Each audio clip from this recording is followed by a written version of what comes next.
With me now, former George W. Bush Deputy Chief of Staff Karl Rove. Karl, this is such a tough issue. CNN's big headline is Trump wants to give all teachers guns. The president's saying he's saying 20% of teachers if they can want to go through the training for it. What is your response to the ideas that have come out of the meeting? Well, look, the president laid out a series of proposals. It was interesting to me that CNN ignored virtually all but one, and they focused on one, controversial in nature. Let's arm teachers, allow them to have concealed carry. But look, if you're a news organization, you have a responsibility to explain all of the news, not just simply to focus in on the one bit of it that you perhaps editorially oppose. And so CNN had a responsibility not to simply make it sound like that was the one thing, but to give equal attention to the other major elements that the president was talking about, like ending bump stocks and ending the sale of bump stocks and raising the federal minimum age for people to buy a long gun from 18 to 21. Karl, it's already 21 you got to do a 360 around the issue.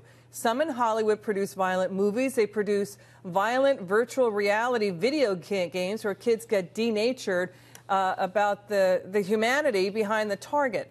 And then you've got bullying in schools, kids wanting to be a big shot through a gun. And the president's trying to set the record straight about what he's proposing and what he wants to have change. It's also about the broad culture of violence. He talked about that today. Let's talk about his idea about giving teachers guns. Watch.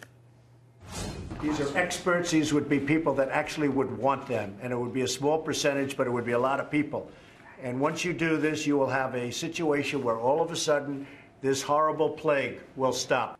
Because it is a plague. There were 24 mass shootings since 2009 under President Obama. That's according to federal data. He didn't pass any significant gun control legislation. And now President Trump, he's trying to fix it. And he's getting misreported on and criticized. Your reaction? Well, look, this is what we could expect. I mean, the media wants to jump on this. They also want to make it Washington's problem. I was taken by a couple of things during this whole thing. Yes, there is more that can be done. Senator John Cornyn and Senator Chris Murphy have a bill that will make our background checks better. The House has already passed a version of this, albeit with a provision that the Senate is likely to want to take out. But let's agree on that. But there are answers at the federal level, and we need to discuss that. But how do you make a school? Wait, Karl. How do you make a school a hard target to be a deterrent? Well, that's where I'm going. There are so many jerks out there. Sorry, I just editorialized, but there are copycat killers still out there. Go ahead. That's where I'm going. That's where I'm going. The principal responsibility for this is state and local. Look at the state of Florida. It's 21 to buy a pistol, 18 to buy a long arm. Why the differential? And it's local. 39 times the local police were called to this kid's house. He was kicked out of school.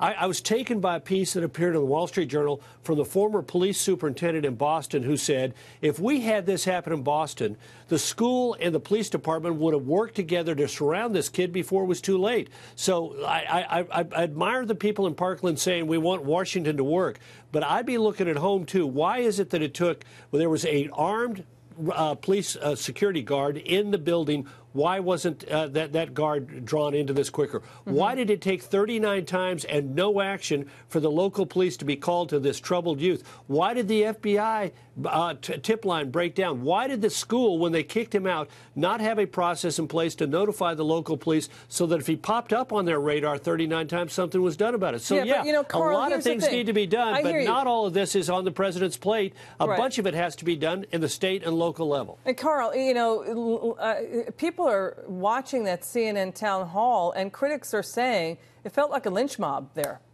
Oh, it did. It did. And God bless Marco Rubio for standing up for his beliefs and showing up in a thoughtful and, I thought, quiet but persuasive way, making his points. And those people who were screaming and heckling him, this was supposed to be a conversation. Jake Tapper should have jumped in more often, but at least he jumped in, and at least some of the questioners were respectful in their tone.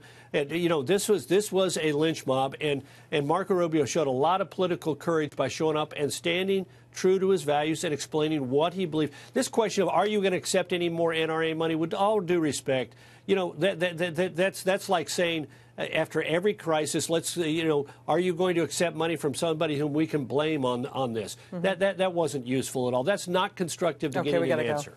Yeah, let's talk about Thanks how much it costs to run a campaign in this country. Karl Rove, you're always great. Good to see you, sir. Come back soon.